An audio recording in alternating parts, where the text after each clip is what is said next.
We're going to treat ourselves into this. So find your comfortable, cushy place. And I invite you to close your eyes if that works for you. And to center yourself in the knowing of truth. I believe in God and absolutely nothing else. For that presence and that power dwells at the point of me, as it does with everyone, everywhere, all the time, without exception. It's absolute in every way. And that presence is all-powerful, all-knowing. It transcends time and space. And it is truly who and what we are. So knowing that that is so, we move into this class of spiritual exploration to see maybe if there's something else that we could know about ourselves. If there's some way that the teachings of the science of mind can deepen our self-awareness into that spiritual realm. And whatever we learn, we take with us this night. And we use it. And we make it that understanding of our lives. And all is well. And with certainty that this is so, grateful for it, to the depths of my being, I know that this is true. And that being so, right here and right now, I let it be. And so it is. So it is. Wonderful. Good to see everybody. Thank you for this this new experience. And I've got a bunch of stuff that I want to tell you about this experience before we get going, just to be sure that we're all on the same page and everybody knows what they need to know here. And I want to start with the fact that this is a brand new class. This is not even available through Centers for Spiritual Living yet, even though they wrote this curriculum. They gave it to me because I asked for it. And they were very kind and very understanding. And, of course, they want to know what I think of it. So I'll be taking notes and such so that I can feed back to them whatever information will help them make it even better. And you can help me with that. If you see something in the written materials, come join us. Welcome. Hi, Lisa. If you find something in the materials that you question and I haven't mentioned it, let me know so that we can let them know. All right? So that's number one, is the class is brand new. Because it's brand new, I ask you not to share it right now with anyone else. That's what I was asked to do, is to not share the written materials with anybody else. We are going to put this class and all the classes that we do in this series on our website, because we literally have thousands of people around the world that go to our website and want to watch classes. So we're going to accommodate them. They cannot get this material that you're looking at, but they can get enough information to get the gist of the class and to understand it. And I'm thrilled with everybody out there in the world that watches us through our website or through our YouTube channel. So that's, but this is for us. This written material is for us in this class. So I want to be absolutely clear with you about that. And as I just explained to anyone watching it online, is you're okay if you don't have written materials. The exercises that we do will all be explained. Some information will be up on the screen for you to see, and I've asked our camera person, Vivian, to make sure that if we're talking about something on the screen that the camera catches that so everybody can see that. We're going to follow the outline. This is something that if you have been in Barbara's classes, you know she never did. But because I have been graced with the opportunity to bring this to you, we're gonna pretty much follow it. I'm not telling you I'm gonna just stay absolutely with it all the time. I'm gonna supplement it with other things as we go through it. They tell me that this is probably a 6-hour class. I'm turning it into a 12-hour class. So there will be extra stuff that you don't have in this reading material, but that's the stuff we'll go over in class and talk about. Let's see. So if you decide to not come to the class, if this really doesn't work for you, you go, I probably won't do this on Monday nights. That's fine, but leave your green book here. put it back out on the table so that we're, kind of containing this information during this stage where it's only been given to us. And not that I'm thinking that you'd go out and put all this information online or any such silly thing like that, but I'm just trying to stay in alignment with the agreements I've made with them. You have a question, Andy? Did we mark them up? Or? Oh, write all over it. Have a ball. Please. In fact, there's lots of things I'm going to ask you to write in there. Even on the back side of some things, I'm going to ask you to write. So don't worry about that. Write all over it. And if you need a pen, there's pens out on the table. We don't want you not to be able to do that. I want to ask you, though, if you don't want to do it, that's absolutely fine. But my preference is that you stick with this for the next 6 weeks. Somebody told me they were leaving town after 4 weeks. I don't know if that person's here. I don't think so. But if you can, if you can't, one thing that we're trying to learn to do with the new curriculum is have shorter classes that aren't, they used to do 12, 15-week classes, and some people go, I can't do that. That's just too long. So that's why we're having smaller. No, I left this on purpose, just in case Barbara needs it. But if it's not Barbara, there ain't a chance in hell that I'm going to talk to her. And it is not. So that one's over. Where was I? Classes. Yes, this is one of the things when we started Centers for Spiritual Living that the education committees really looked at is why don't we do smaller, shorter classes? So most of them I think are going to end up being around. This was really short. It's supposed to be 12 hours, which 2-hour classes, that's 4 classes. But I'm turning it into 6. So that's still pretty short compared to what many classes are. So stick with it if you can. Okay? Let's see. We will put it online. You have a question, Vivian? Yes. Where can we find more golden chairs? There's 2 seats right here. And there's 2 seats right here. One over here. Good job, Bob. You're there. Either one works. Great. Fantastic. Great.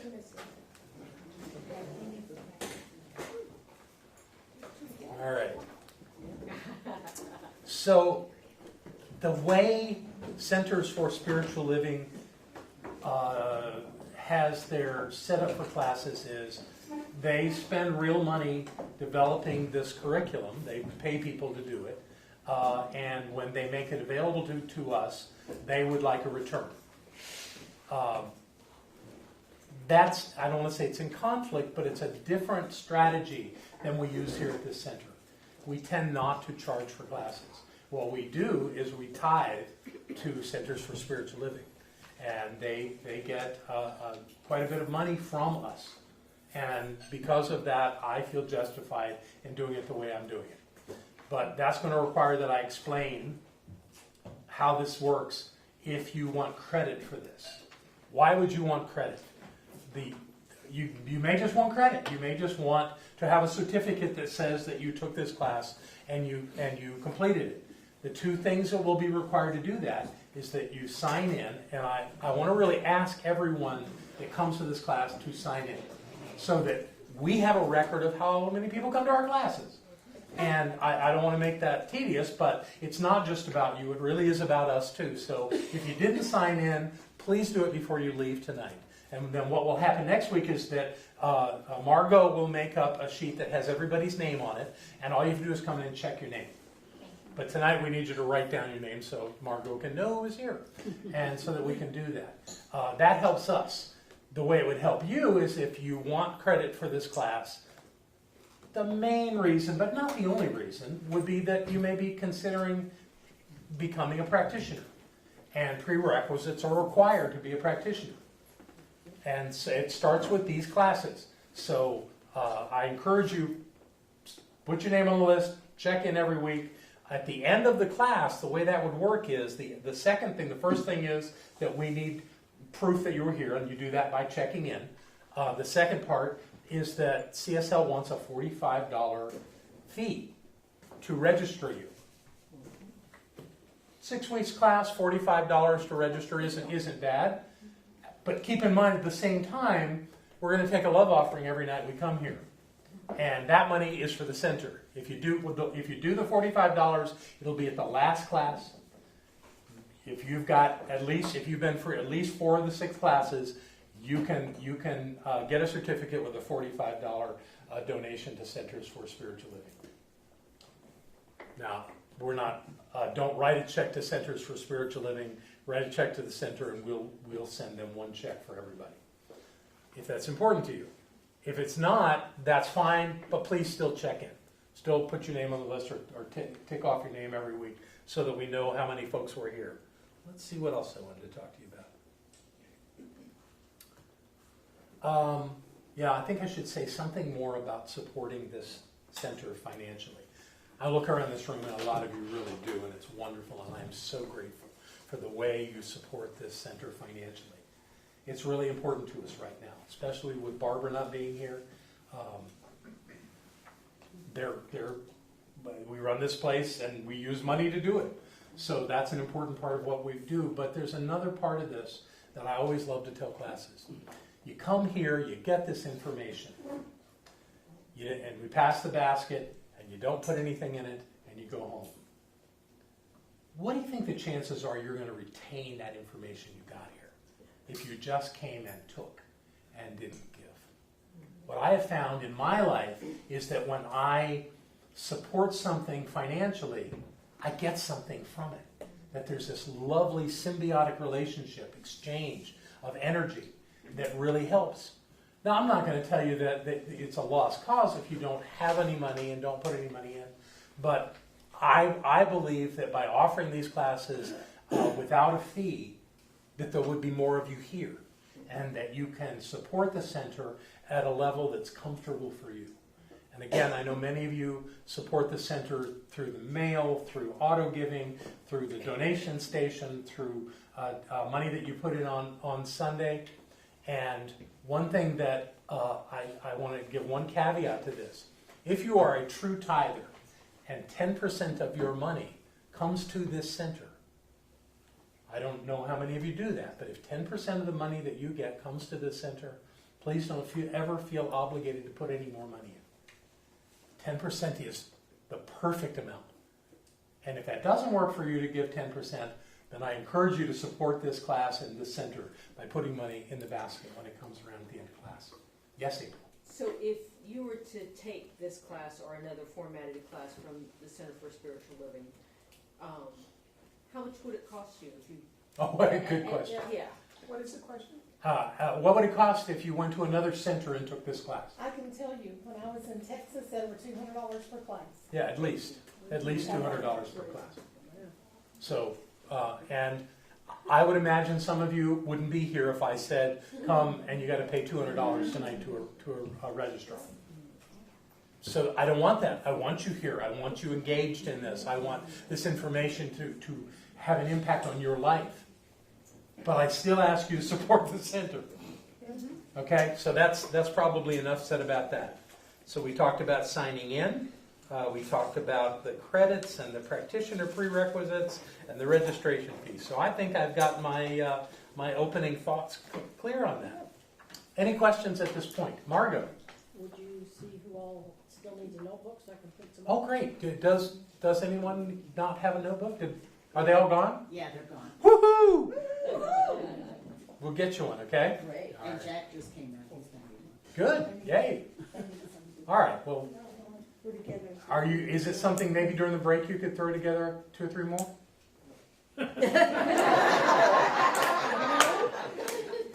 Maybe. I'm sure. No pressure. I'll help you. Hey, John? Yes. You also might want to put in a word for those people who want to get credit so that they can go on to practitioner-ship in the future. I think there's only 3 excused absences, is that correct? Well, actually, in this class, there's only 2. There's only 2? I said four classes to get this. Okay. Jack, there's seats right over here. Welcome. Good to see you. So, yes. So Any other questions? Okay, fantastic. So let me talk a little bit about what I'm learning about this course. I'll get one later. Oh, okay, that's great. Thank you. So this is called Keys to Consciousness for Personal Spiritual Growth. This is Module 1, which is called Keys to Expanding Consciousness, and this is the first class. This will be a 6-class series. Now, that's the Module 1. Module 2 is Keys to Spiritual Practice, and Module 3 is Keys to the Spiritual Path. What does that mean? I don't know, I don't have a curriculum yet. But, whoops. But it should continue to be valuable information, and we should be able to judge the quality of that by what we get from this class. So that's the intention. Pretty simple layout there. So let's see. My notes say that in this module, we'll be focusing on what it means to be conscious, how subconscious conditioning affects us, and how it shows up in our relationships. Probably more than relationships. We'll talk about how it shows up in our health, in our bank account, and in our work as well. We'll discover practices to enhance self-awareness, to live with more intention, and to expand our consciousness in meaningful ways. All worthwhile. Now I want to ask you to turn to page 4.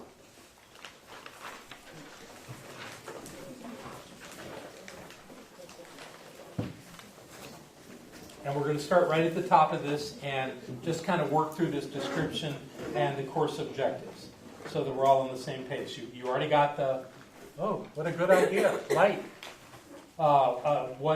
This module is exactly what I've described to you.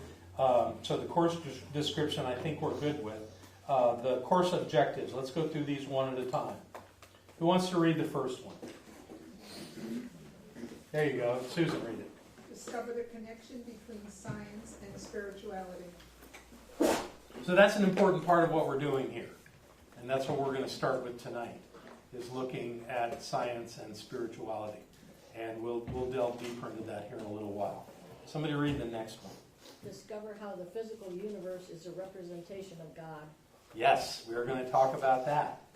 And what the relationship is with the universe and the divine. And who's got the next one? Define consciousness, the subconscious, and hypnosis. 3 very different things, but all connected.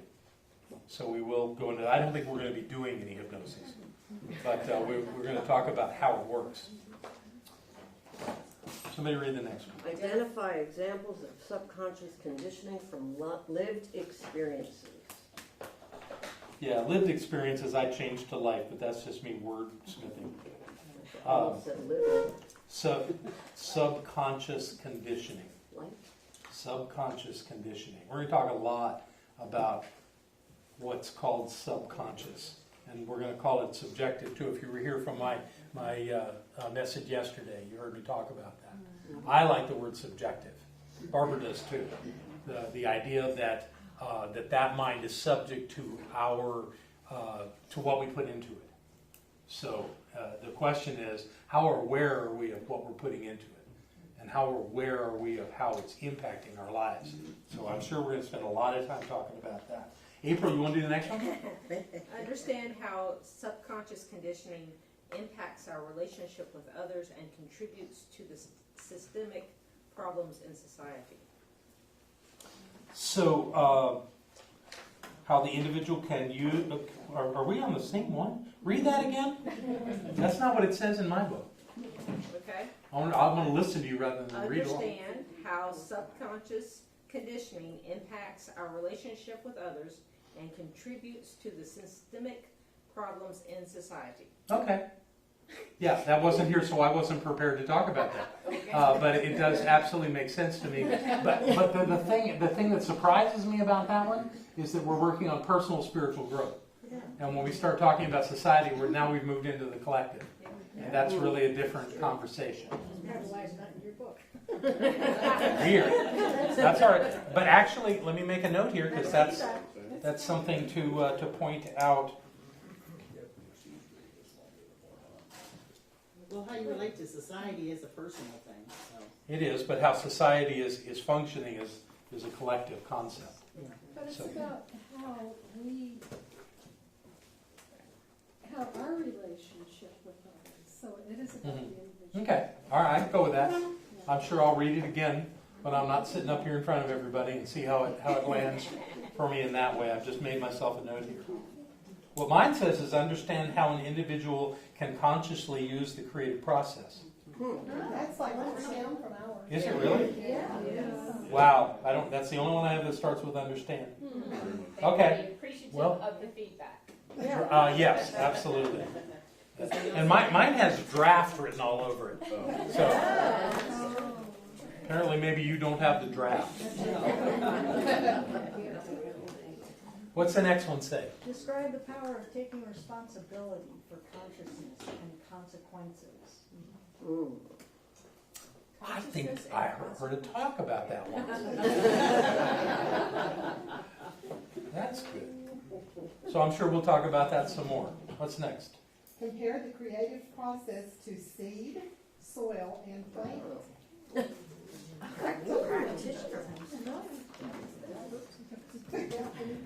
Okay, and that is a concept. And it's like the oldest concept to explain how the creative process works. We'll go through all of that, no doubt.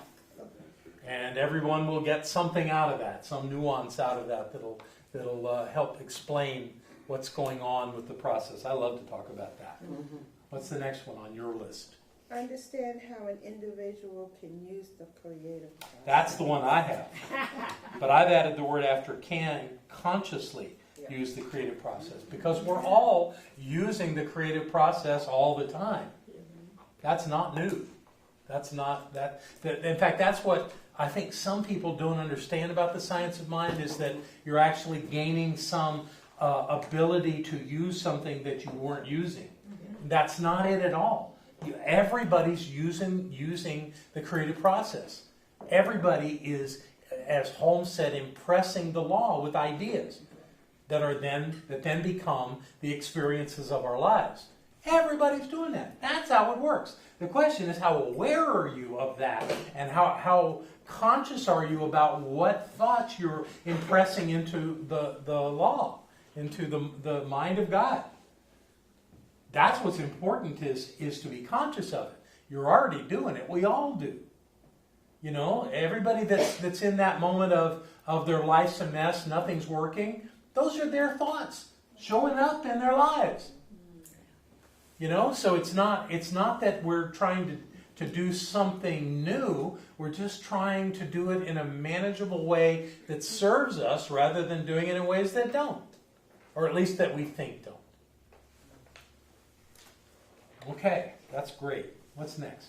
Understand what it means to be conscious and apply that understanding in a statement of commitments to live with conscious intention in one area of life. In one area of life? Yeah, maybe we'll wordsmith that a little bit. All right. Good, thank you. Gracie, what's the next one? There are no more. Is that the last one? The next one is the student agreement. I have, let's see what I've got here. I got one more.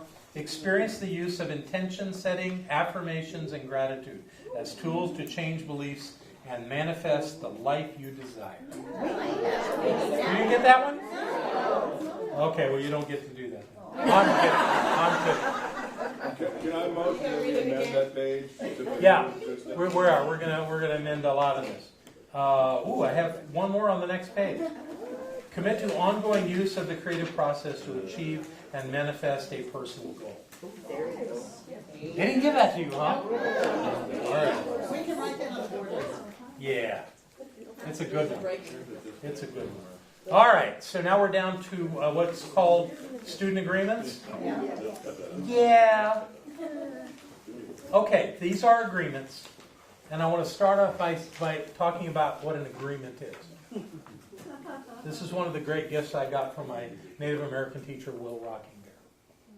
It looks like in this scenario here that we're going to go through these agreements, and what you're going to do is you're going to agree with what it says there for me.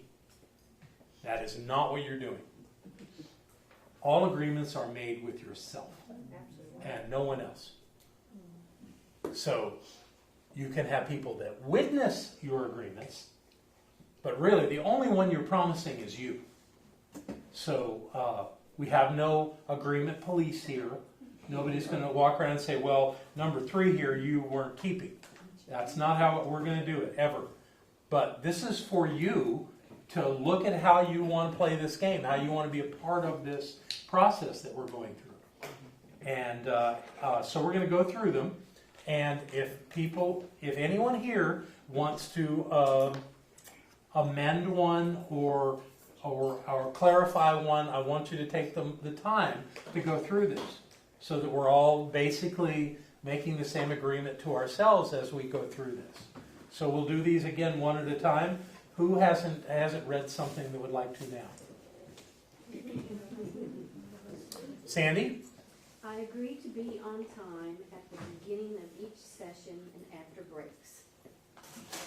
Great. I wordsmithed that to say, and to return after breaks on time.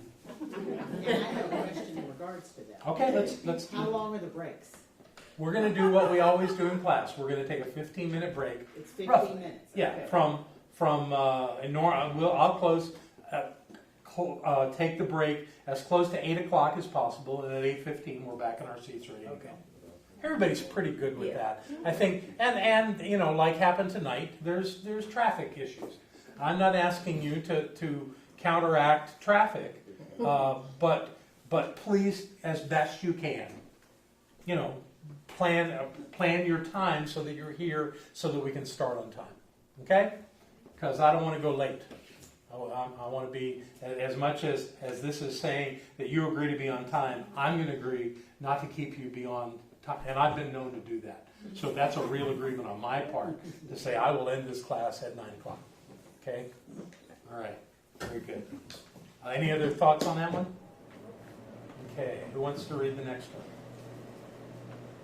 I agree to participate in discussions, activities, and to complete both classwork and homework for assigned readings. Okay. Class discussions. We are going to have a lot of discussion, a lot of talking, and we'll do some experiential activities. At this point, I'm not looking for heavy reading assignments or homework, but it could happen. So we'll just, as we go through this, we'll see what there is that you might want to work on during the week. For tonight, I don't have any homework for you. So, Barbara never gave homework, did she? No. Occasionally? Okay. All right, cool. It wasn't very fun. Okay. All right. Who was stopped reading in that moment? Yes, Lisa. I will keep all interactions in this class confidential. I agree not to disclose the names or identities of any participant except with their express permission. This does not prevent me from sharing what I have learned and experienced in this class. This is a good one. So this is saying that you will keep in confidence the conversations you hear other people give. And at the same time, the recording of this class is going online and thousands of people are watching. How do we reconcile that? Here's my take on it. The reason that we ask for this, even under these circumstances, is that you talking about people in class is gossip. So we want to keep the entire action of this class above that, not falling into that trap. So even though people will be watching this online, we're not moving the camera around so anybody will be seen. Even if you're speaking and talking this way, they're not going to know who you are. I may say your first name, but still, trust me, people in India and South Korea and Italy will not know who you are. And it won't matter. But that's not an absolute, because there was actually a situation where I was at an event in Oakland, California, and a woman came up to me and she gave me a gift for Barbara. And she said, I also have a gift for Jane. Now, she didn't have any idea who Jane was, but the things Jane was saying in class, she enjoyed it so much, she knitted some little thing and brought it to Jane, or sent it to Jane. I thought that was great. You know, the people that I had no idea who this woman was. And yet she was giving me gifts for people from this class. And that's happening. I mean, I would imagine most of the people that watch this class live in the United States. But that is not exclusive by any means. There really are people all over the world watching this. And it's very important to them. And we've gotten a lot of emails wanting to know when we're going to have classes again. Because these people want to know. And don't think that this is any kind of a lightweight thing when I say thousands. We actually had 1.1 million pages opened on our website in 2019.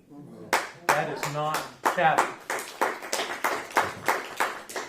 We actually have a higher viewer rate on our website than the Science of Mind magazine does. Yeah. So people have found us. They want this. It's important to them, and that's what we're gonna give them what they're asking for. At the same time, those of us here don't go out and talk about what people said here. Okay? That makes sense? Sure. Great. Fantastic. Who's next? I agree to be present, keep an open mind, and be considerate of others' feelings. Others' feelings. I guess we're a polite group. You know, we can do that. I think everyone's entitled to feel whatever they want to. And, you know, I'm considerate to them saying, you know, if you want to cry, you want to scream, bang on the desk or on the table, if that's what you need to do, do it. You know, everybody's working through whatever they're working through. So we're going to make it okay. Who's next? I agree to be supportive and loving to my fellow students. That's fine, but I don't want to miss the opportunity to be clear and true to what needs to be said in a moment. Let's not be accusatory or in any way be attacking anybody. But it's okay to speak your mind here. I want that. And if somebody's feelings get hurt, well, I don't want that. But if it happens, it happens, and I'm not gonna try to get in the way of that. Sometimes that really helps people break through something. So I'm gonna be okay with it, however that unfolds. Who's got the next one? I agree to be honest and truthful to the best of my ability at all times, except when it may specifically harm another student or facilitator. So to me, that simply says be discerning. I don't think you can hurt somebody's feelings with the truth. You certainly can. People's feelings get hurt. I don't think you can hurt them.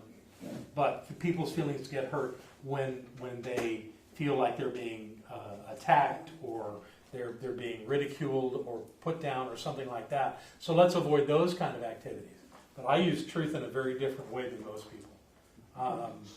Truth is speaking something that is absolutely so, not your opinion. Your opinion is not truth. It's your opinion. It's your reality. And it works for you in that moment. And everybody acts like what they think is so is the highest truth, but it's really not. So much so I'm going to go back to Rocking Beer. Rocking Beer said everything I say is a lie. And that was always a compelling way to say that what I'm saying is what I think is so. Doesn't mean it's so. It just means that's where I am right now. In my consciousness, what I think is so. And we're going to be looking at these things and grappling with them. And it's okay for us not to agree. It's okay for us to have different ways of looking. I'm not sure it would work in this class to tell anybody they're wrong. Because how can somebody be wrong? It's their opinion. And they're entitled to it. And if it's different than mine or different than yours, they're still entitled to it. We're not here to mandate that everybody have this major breakthrough in how you see the world. This is an opportunity to do that. But we can't make anybody do it. And we don't want to. One of the cliches of our teaching is that we teach people how to think, not what to think.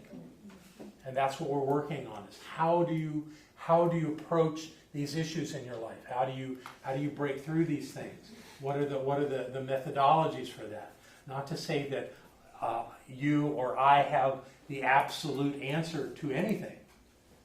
You know, I have a pretty good idea that some of the things I know are likely true, but I can't guarantee it. You know, the main truth of the science of mind is that God is all there is.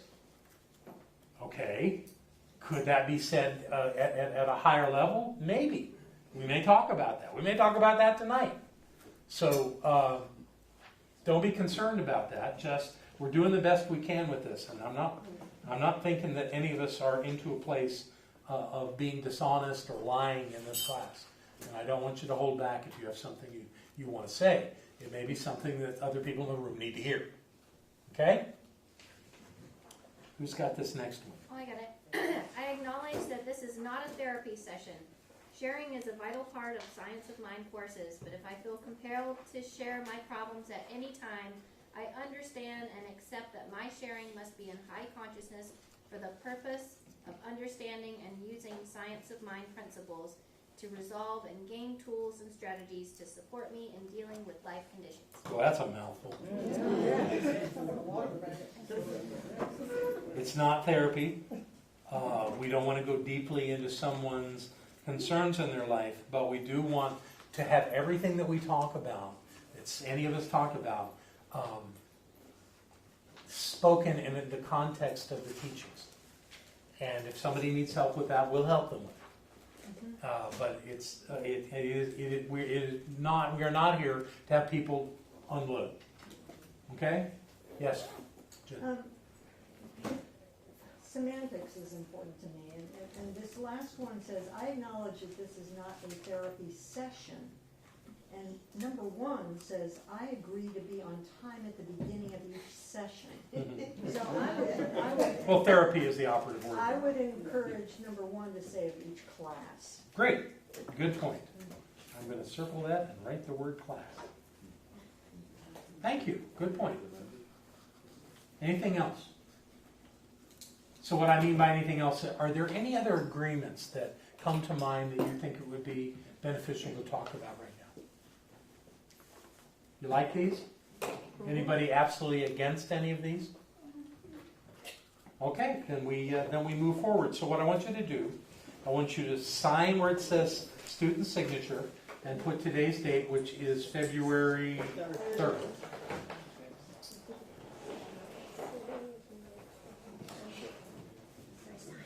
And below the signature line, I want you to make another line. And under that line, I want you to write the word witness. And I want you to hand your book to somebody else and let them witness for you. It can be anybody. Spouses are allowed. Oh yeah, this is what this says is that somebody witnesses your agreements. In fact, that was Rocking Bear's thing, is that when you look at somebody and say, I promise to do such and such, that person you think you're making a promise to is not, you're not making it to them. You're making it to yourself, and they're your witness. I mean, I think that's even what's going on during a wedding ceremony. You know, are you really promising that other person, or are you promising yourself? That other person's not going to be there to watch you every day, but you're going to be there. You're going to know. So that's a much greater value than making a promise to anyone else. But your witness is there to remind you that somebody said, yeah, okay, you're into. Fantastic. Okay, we done with that? Yep. Let's go to the next page. It says at the top, group guidelines about sharing. Right? Oh, no, that's right. It does say agreements. Cross out agreements and write guidelines. Because you're not really agreeing to these. I'm not asking you to agree to them. I'm asking you to consider them. And see this as maybe the context for the sharing in the class. I'm going to want to go through this a little bit faster than what we've been doing so far.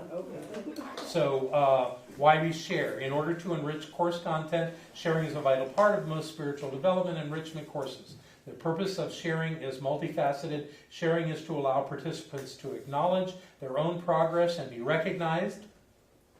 Now, I'm going to change this next one pretty drastically because I don't like the word negative. I don't know what that means. So instead of that, I want you to either write in unwanted or undesired. So it reads, recognize unwanted or undesired aspects of their lives and start. And then I want you to cross out moving away from these. Don't cross out experiences, leave that. But cross out moving away from these. From, is it those? I've got a line through it so it looks like an E. And here's what I'd like you to replace that with. So it would read, recognize unwanted or undesired aspects of their lives and start replacing them with desirable. Replacing them with desirable.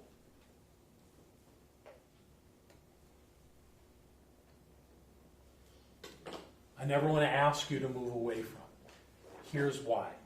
In neuro-linguistic programming, one of the aspects of that studying is that people fall into two categories. People who move toward what they want, or people that move away from what they don't want. Everything I've ever studied about that is that it's much easier to move toward what you want than it is to move away from what you don't want. Yet many people in the world are obsessed with moving away from something. They are people that move away from it. God, Rocking Bear is so with me tonight. His answer for that moving away from would be illustrated by tying a rope around a tree, yanking on that rope as hard as you can, screaming at the tree to let go. It doesn't work. And I'm not telling you that you can't successfully move away from something. You can, but it's a lot of work because the object of your focus is the thing you don't want. So let's not move away from anything. Let's move toward what we want. Let's replace the things that don't work with something that do work. That's a much higher action to me. So that's why I've rewritten that way. Is that okay with everybody? Yes. Okay, the last one is practice active listening to really hear other people and to benefit from their sharing. Truly, you would say that I'm the teacher in this class, but I want to guarantee you that the juiciest stuff we're going to do in this class will not come from me. It will come from you. And when you say it, somebody in the room is going to go, whoa. And it's going to change their lives. So that's why sharing is so essential in this kind of a class. All right? I have one question. Yes. A couple of questions. Go ahead. On the first line, you had something that was not in ours. Oh, really? We have lifelong learning courses, and you had something else. Yeah, mine says spiritual development and enrichment courses. Okay. Because ours didn't have. Okay. Spiritual. First line right here. I like mine.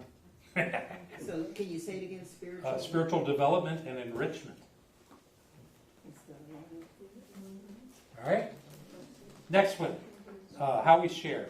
Keep all sharing in class confidential. We already talked about that. Share your own feelings and experiences. Do not comment on others sharing or give advice. Yeah, there's no room in this class for that. So we do it in the essence of the talking stick. The one who's talking is talking. If you want to talk, you're talking about yourself. You're not referring back to what somebody else said. Okay? That's a real elegant way to keep from crossing with people and having confusion and misunderstanding. The next one is share from your own feeling. No, that's the one I just read. Next one is keep your sharing short, 2 to 3 minutes.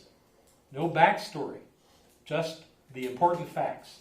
This allows everyone time to share if they choose to do so. Wow, if you all spoke for 2 to 3 minutes, we'd never get out of here.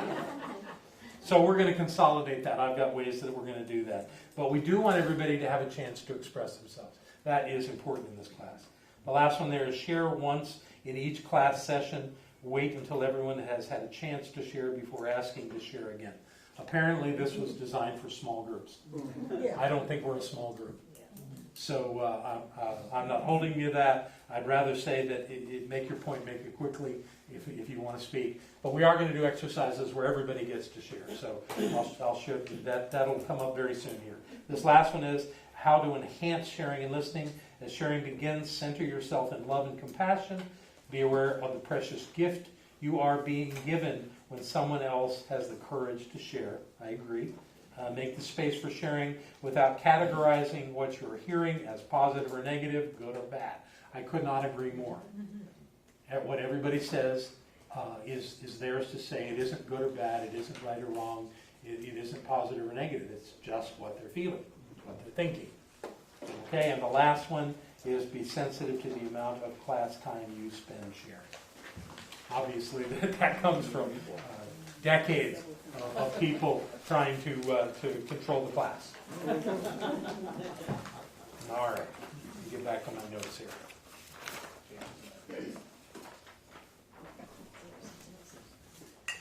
Okay, so on the back of page 6, I think we're on page 6 right there, right? Flip it over, and I have a writing assignment for you.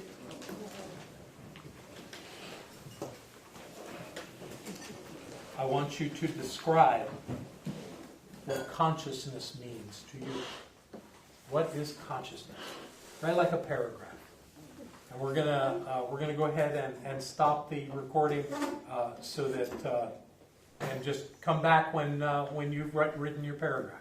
Turn that back on. Okay, so now that you've written something and you have a starting point, what I want you to do is work with the people that are sitting at your table. And what I want you to do is each one at the table to read what you wrote to your group with the idea that once everybody has shared what they wrote, then you're going to collaborate on coming up with a statement that works for all of you at the table. Okay? Can we do that? Let's see how that works. Suzanne, would you work with the first table? Yes, would you work with the first table, this table here? Yeah, would you be willing to do that? That way then you're divided equally. This table here. Margot, will you work? Well, you're sitting at that table, so I'm saying stay with the table you're at. Okay? And David and Shirley are gonna split. How we doing back here? 2, 4, 6. Let's have Bob, you come this way and work with this group. And then you don't need to move, just be at this group. You're actually at that table, so I think that's okay. And you guys work as a group, you guys work as a group, and you guys work as a group. So there's going to be 5 or 6 in each group. That's great. So go ahead and take some time to go around and do that. And we're going to go ahead and pause this again while we're doing that. This group back in the corner here, and I believe Susan's going to present it, and I'm going to try to capture the key concepts as you do this. Okay. So succinctly, we came up with being awake and aware of myself and my impact and responsibility on myself and on others. Okay, read it again. Okay. Being awake and aware of myself and my impact and responsibility okay, on myself and on others. Okay, all right. Thank you very much. You guys ready to hear? Sure. Go ahead. Okay. We got a microphone. No, you're not. So our group indicated that consciousness means self-awareness, connection within and without.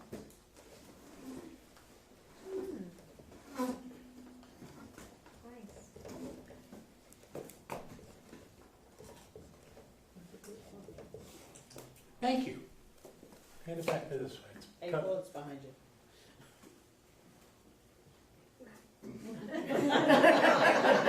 I guess it's you. Consciousness is awareness. Okay. Period. So we've got that. So we'll get that up.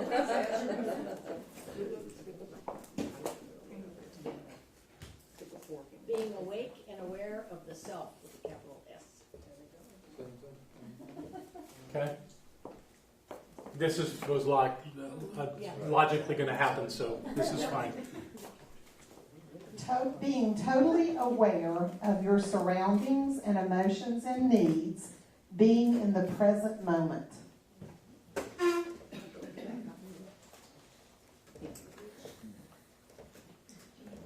Go ahead. Okay, who's going? There we go. The self-awareness of God. What did he say, self-awareness, what? Self-awareness of God. Consciousness is the awareness, the ever-changing energy of the universe contained within the self.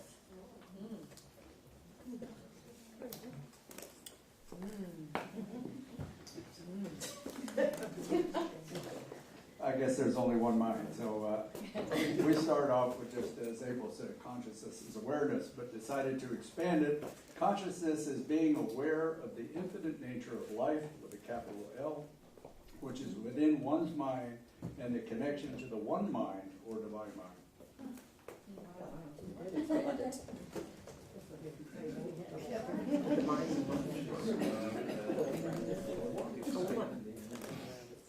Okay, thank you. Thank you. So these are the key words, key concepts that I think just came from around the room. And what's coming up for me is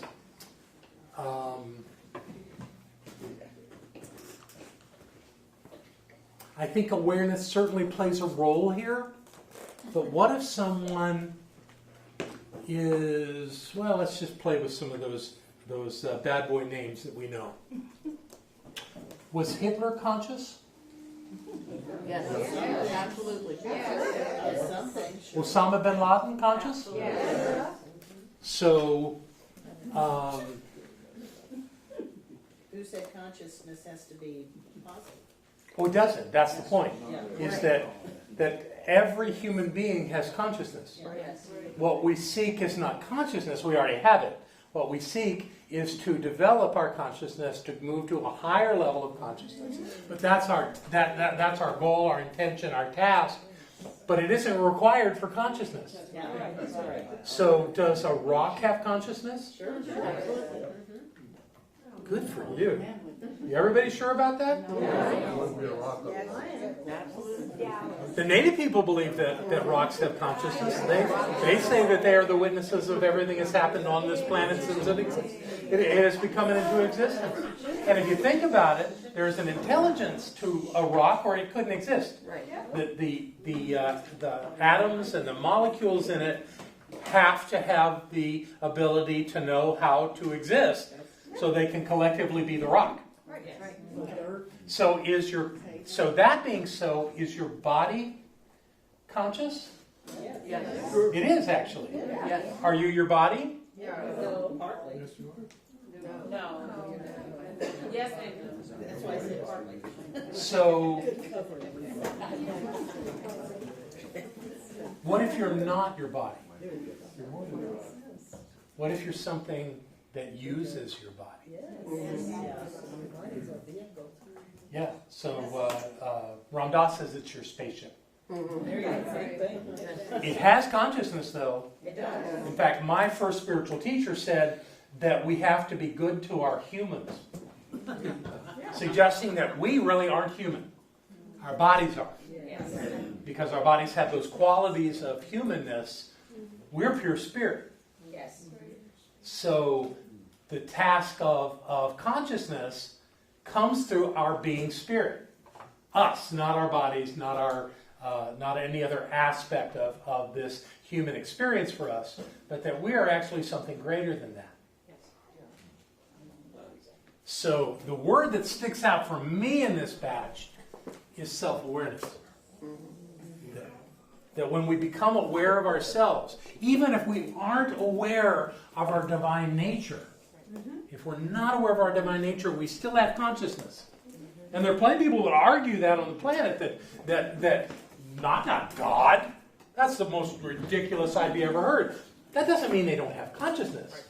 It doesn't mean they're not conscious beings. They just don't experience the being human on planet Earth the same way we do.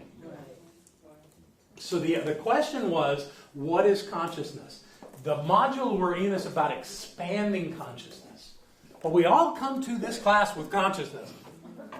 So perhaps, who wants to help me craft a single statement, a single sentence that would speak to this thing that we're exploring right now? You want to say something, David Moore?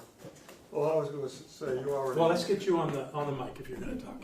I want people that are listening to this. You already touched on what I was going to say. When you were talking about the rock and the body and so forth, the difference is awareness, specifically self-awareness.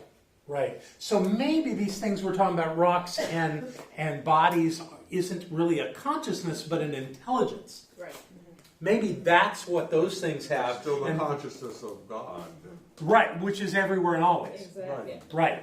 So that self-awareness thing really takes to an entirely different game.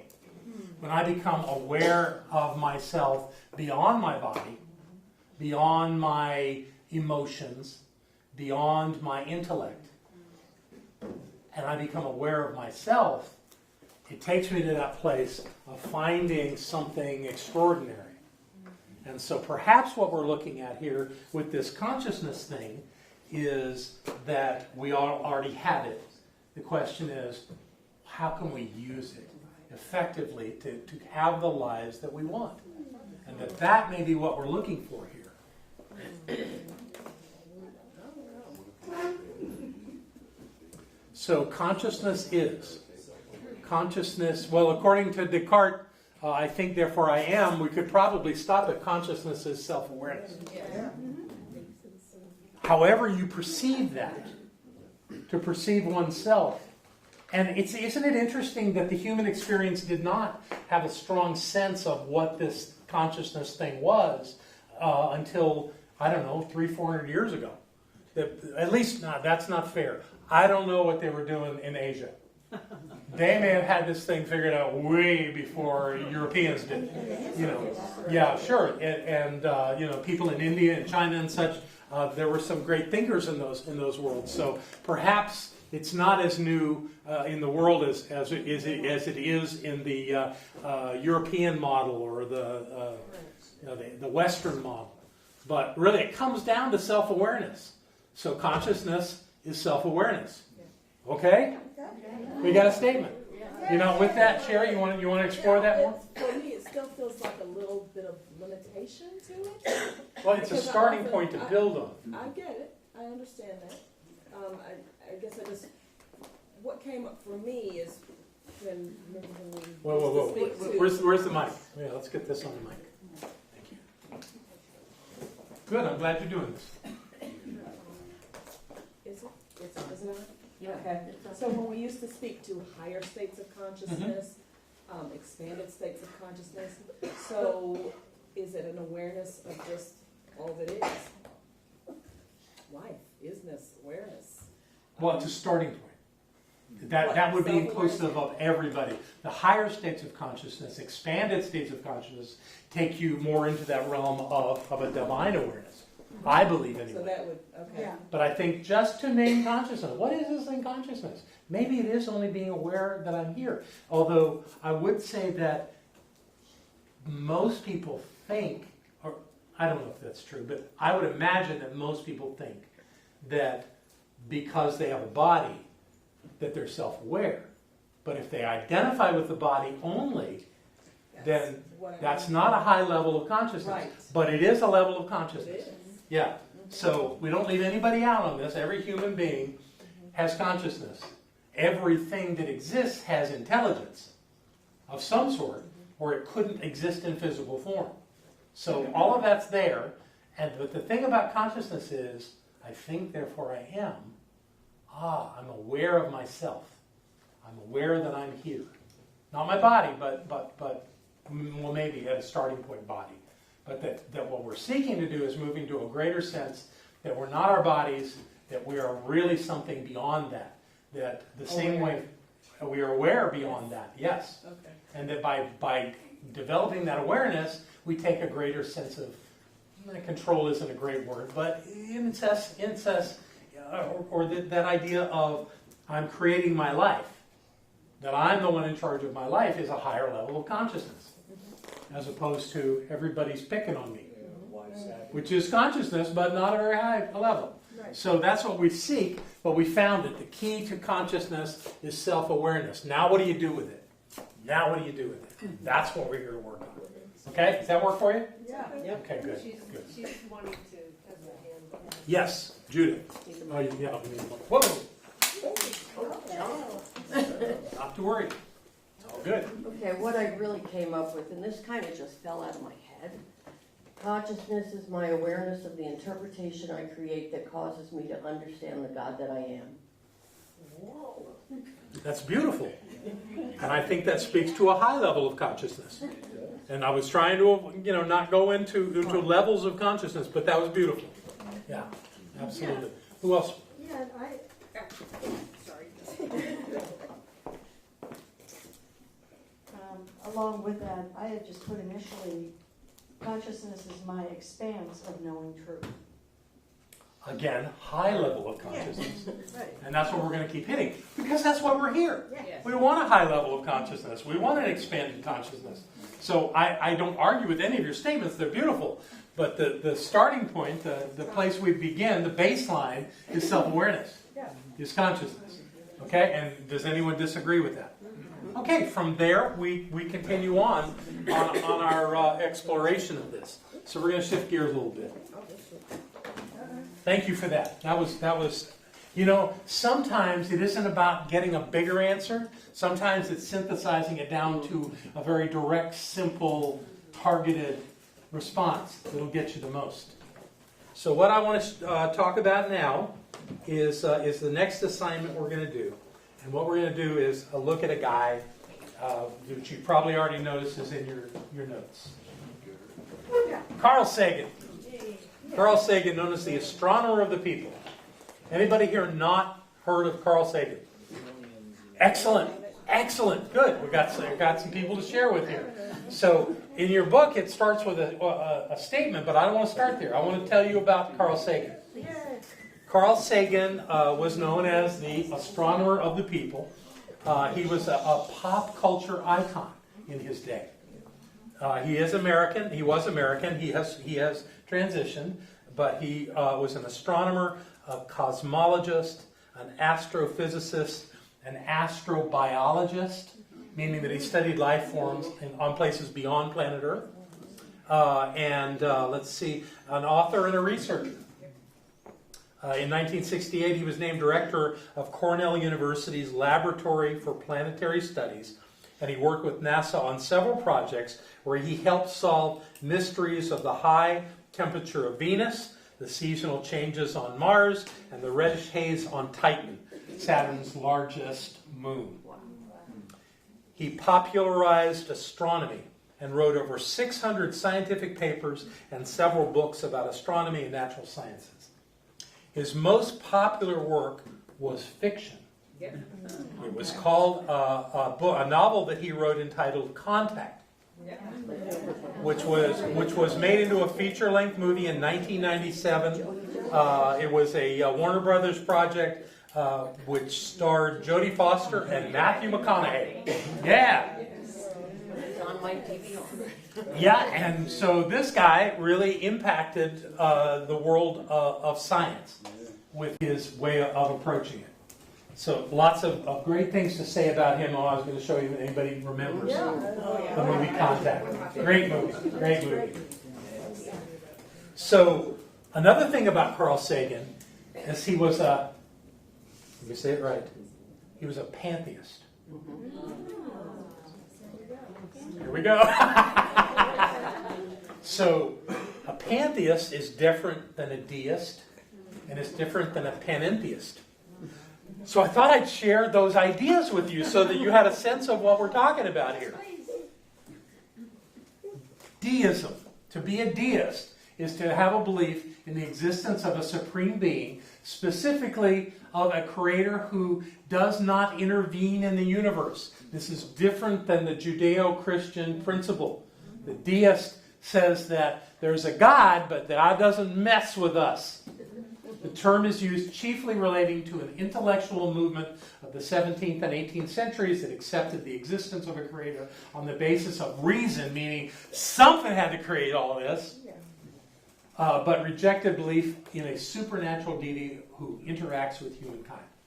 Interesting take. Yeah. But not what Sagan believed. This is what Sagan believed. Pantheism is a doctrine which identifies God as the universe. Pretty simple. What that means is, when you say God is all there is, you're basically stating pantheism. And we all say it. That's pantheism. Ernest Holmes and the Science of Mind movement is panentheist. Panentheism is this. Panentheism is the belief or doctrine that God is greater than the universe and includes and penetrates it. I'll read it again. Pantheism is the belief or doctrine that God is greater than the universe and includes and interpenetrates it. What does that mean? Well, if we say that God is all there is pantheist. Panentheist is everything exists in God. You see the difference between those two ideas? Some people don't. Yes. What it means is that God is greater than the universe. Yeah. I'm surprised. I would think Carl Sagan would. No, he saw the universe as the divine presence. He saw them as exactly the same thing. Where we see the universe as the manifestation of the divine. The divine is in it, the divine is present there, but not, as what did Holmes say, is not absorbed by its creation. That's what makes it panentheist. I guess my confusion is, I wouldn't think Sagan would believe that the universe is all there is. Well, he's a scientist, keep in mind. So would he therefore agree that the universe goes on, and therefore God goes on? Well, most scientists believe, if you follow the Big Bang Theory, that the universe is contained. It may be expanding at the speed of light, but it still has edges. Ever increasing, but still has edges. Which took me to a place when I learned that idea, that it is constantly expanding. I wonder if we are constantly expanding at the speed of light. Time and space continuum tells me that we could be and we wouldn't notice, because everything else is too. So I want to go over here to Andy. Well, would you go with the term multiverse?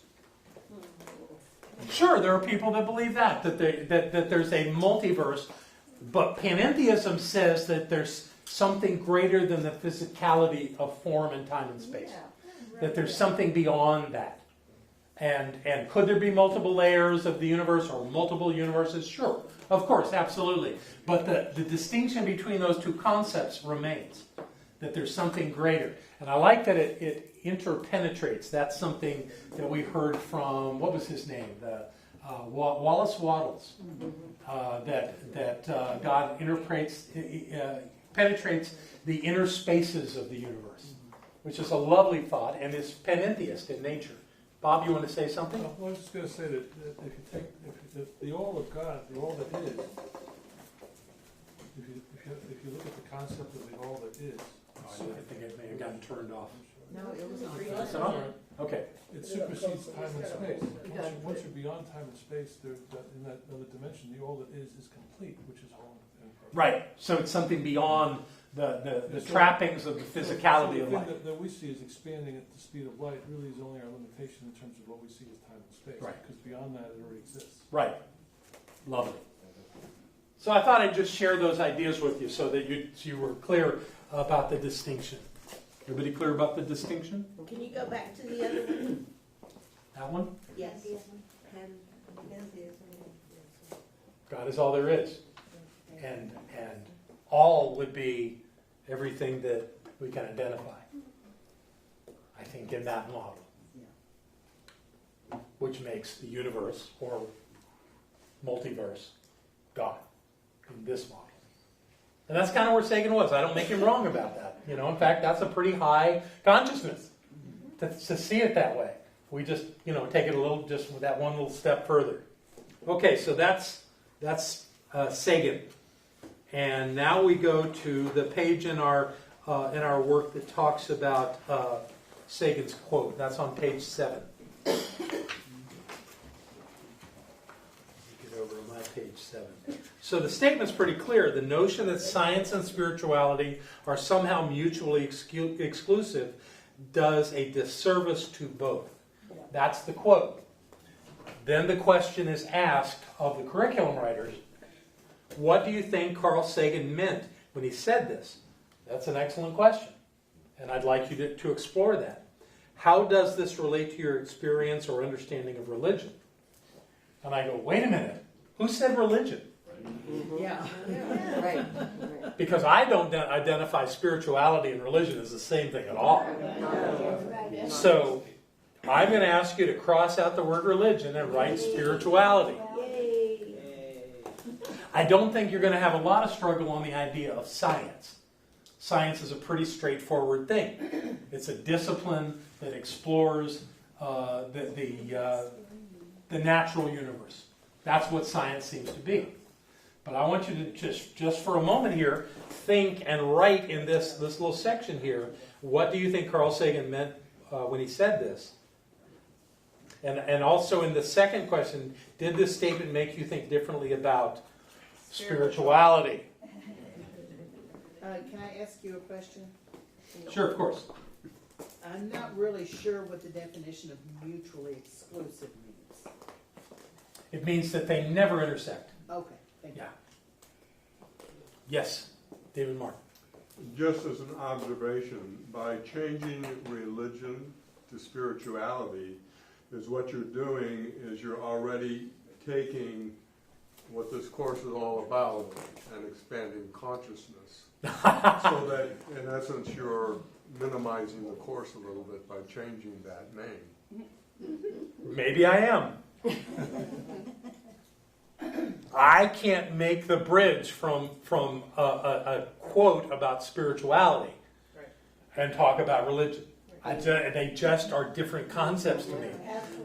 And I don't want to make them wrong. I'm going from religion to spirituality. That's, in essence, expanding consciousness. Exactly. So by changing the word, you take that part of the course of experiencing that expansion out of it. I accept. Or you just expressed it, shall we say. Does anyone want me to leave it religion? No. I didn't think you did, but I just wanted to make sure I wasn't leaving anybody behind here. Peter. Okay, I think for the purposes of us being here, yes, religion is something that we did before we came here, and now that we're here, it's different. Okay. Right. Religion was. You know what? Yes, and I have one more thing I want to show you, and let's do it before you take on, because you only have about 5 minutes to write on this. But let me give you Holmes' answer to what science of mind is. Many of you know this, but some of you might not, and it's a very powerful statement. Let's get past that. Science of mind is a correlation of the laws of science, the opinions of philosophy, and the revelations of religion applied to human needs and the aspirations of man.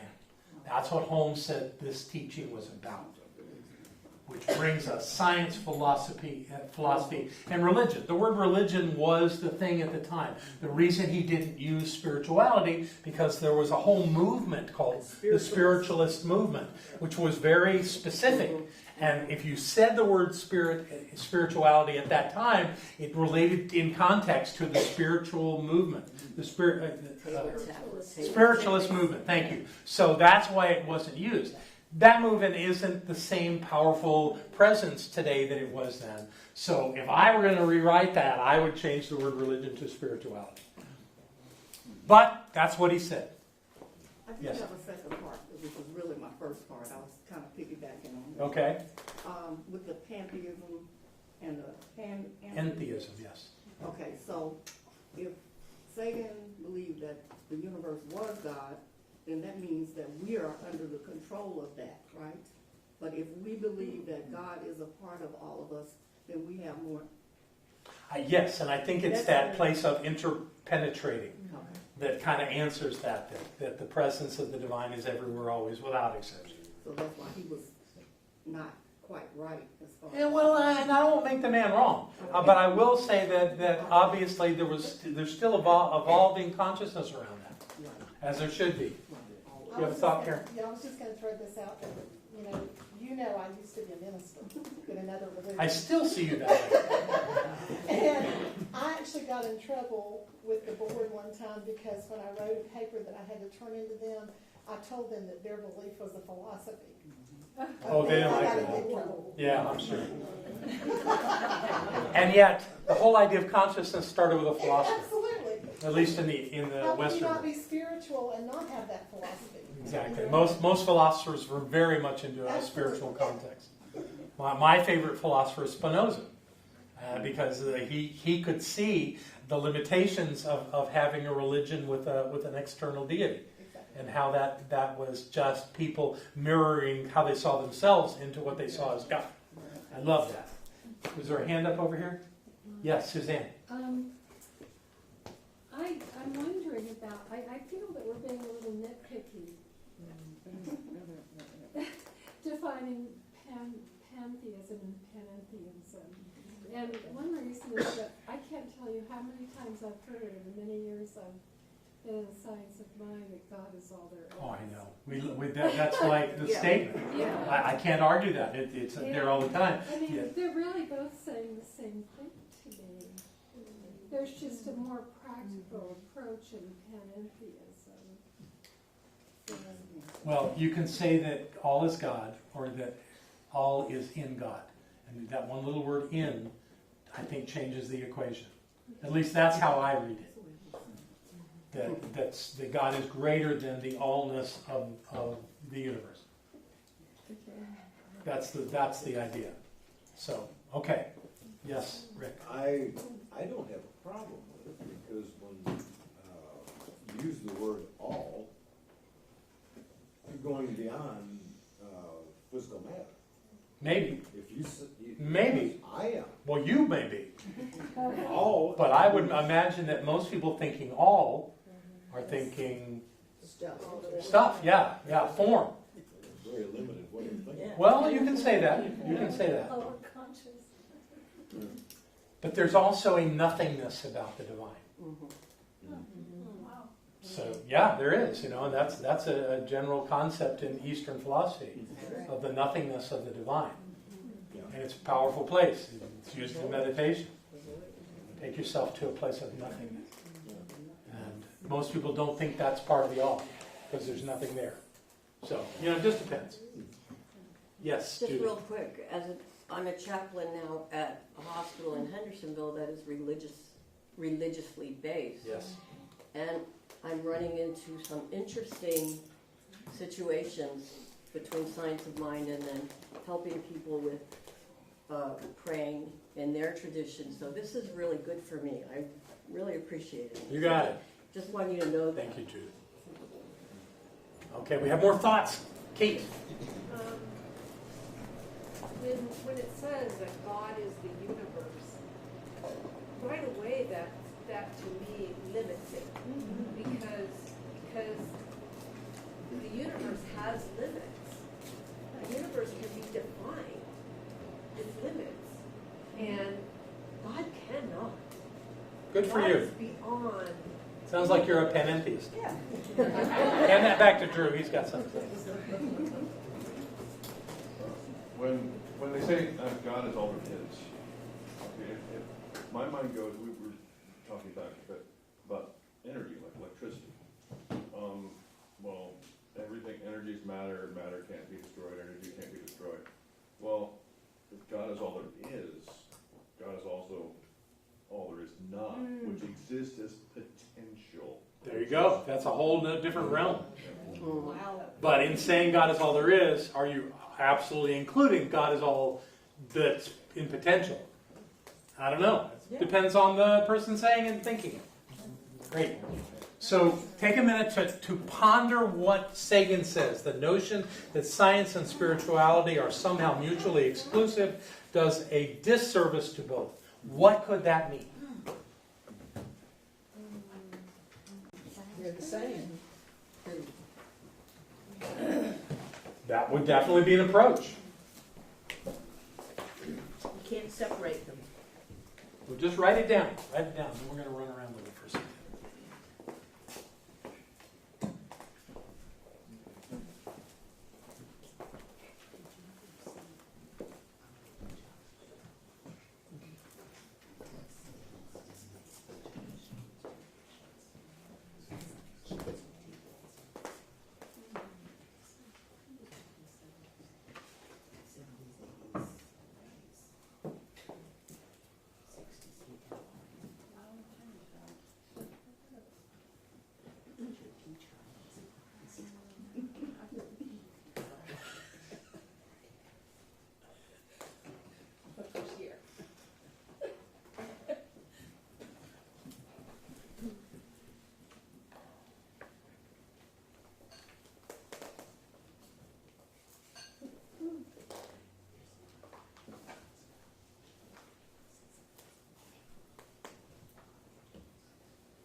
So what Sagan is suggesting here, from the way I read it, is that science and spirituality are not exclusive.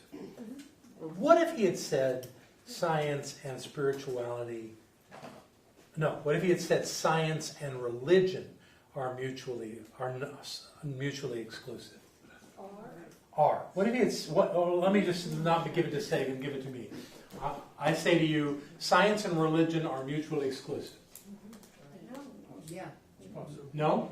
Tell me why not. Why are they not the totally different realms? Science and religion. Doesn't depend on the religion. I just, they look at the world differently. Well, I'm staying away from these three concepts that I put up here. Okay. Okay? Let's stay away from that. Okay. Because religion can place limitations on science. Right? Yes. Yes. Yeah. A religion can give, especially if it's a religion that has a deity that is to be asked for help and to be, then that all that idea of this invisible, powerful being somewhere outside of our senses has some influence on our lives, where science pretty much, at least for many, many centuries, has developed saying that we're looking at the natural state of the universe, the natural occurrences and conditions and laws, as they say it, of the universe, which really are kind of different places to be. But when you talk about science and spirituality, you see strong intersections of ideas. The one that comes to mind immediately is the idea of the observer observing light as a wave or as a particle, depending on what you want to see. Yeah. That is so completely a spiritual concept. So in my mind, it's like science is not only finally caught up with spirituality, but it's now even proving that spirituality exists. Exactly. Spirit is. Exactly. Yeah. And I can go with the deist. I understand why they say that, because this place exists. Did we really just come out of a bog somewhere to be humans? I don't think so. I think that's a much more highly evolved process, that something created the structure of the universe, the laws of the universe, the whole idea. How that happened, I haven't a clue. But I can't help but believe that that's so. So I get the deist idea. And I think it's a convenience that they say that there's no interaction. Because I think the whole concept of the time-space continuum is a constant interaction with the divine, with itself. And that's what we're looking at. Rick? I have always felt that Go ahead. No, just say it out loud. I have always felt that the word religion and superstition were interchangeable. Oh, that's interesting. Because people who are religious follow rules that they don't know why. Somebody just told them to do it. That's a really good point. And science depends on empirical fact. It requires that. It requires an observation of something. So, to my way of thinking, religion, people following what a priest says just because he says it, without any rules or principles involved in it, are superstitious. Right. That's an excellent point, and I would not argue that point. And we've got like 3 minutes left. I promise to get you out of here on time, so we're going to close. Thank you so much for having an amazing conversation this evening. So we talked about early on about the idea of supporting the center. This is your opportunity to do that. So take out whatever you're going to give. What I know is that the presence and the power of that one mind, that one divine essence is right here. It's been right here all night. It's always here. Frankly, we can't get away from it. And we don't want to. We want to know it. We want to recognize that it is who and what we are. And we have made a lovely step forward in that expansion of consciousness this night. And I'm grateful for this conversation, all the ideas that have been shared, all the wisdom, all the knowingness, and the open hearts that have come to this place. And I know we've just begun, but it's all good and it's all God. So we pass these baskets knowing that this center always has more than enough to do what it is to be done, and that we are this center. It is not a separate thing from us. It is who and what we are, because we claim this as our spiritual home. And knowing that so, we simply let this be. And so it is.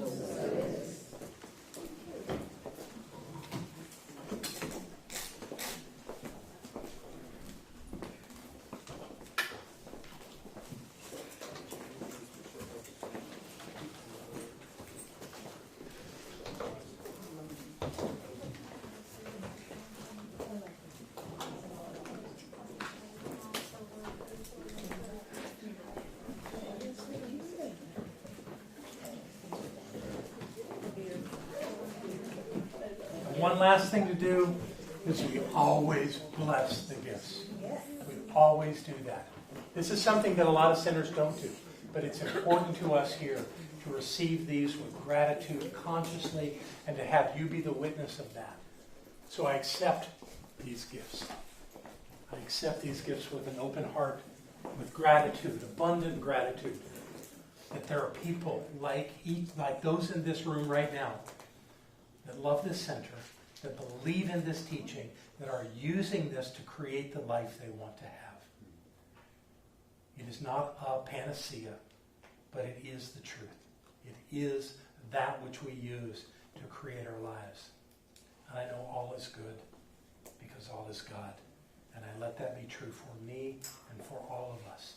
So now as we go off to do whatever is next, to go home, be in our homes with our beloveds, with our pets, with our food if dinner's still to come, that we enjoy it and we hold on to this essence of delight that has been generated tonight, because God is in the midst of it, and that is who we are, and so it is. Thank you all. Hi, I'm Barbara Waterhouse. And I'm John Waterhouse. Thank you for watching this message today. Through our website, cslasheville.org, we have over 1,000 messages, classes, and new thought books, all to download at no charge to anyone. Producing this incredibly valuable collection of ideas is really making a difference in the world. It's changing lives everywhere. Please go to our website, cslasheville.org, and click the Donate button. You can support this life-changing ministry, and when you do, we'll send you a note of thanks and also put you on our daily prayers. By doing this, you're helping to raise the consciousness of people across the entire globe. We're changing lives together, those lives that are being more prosperous, more healthy, and more joyous. Thank you for being a part of this important work and supporting what we do here at CSL Asheville. Thank you.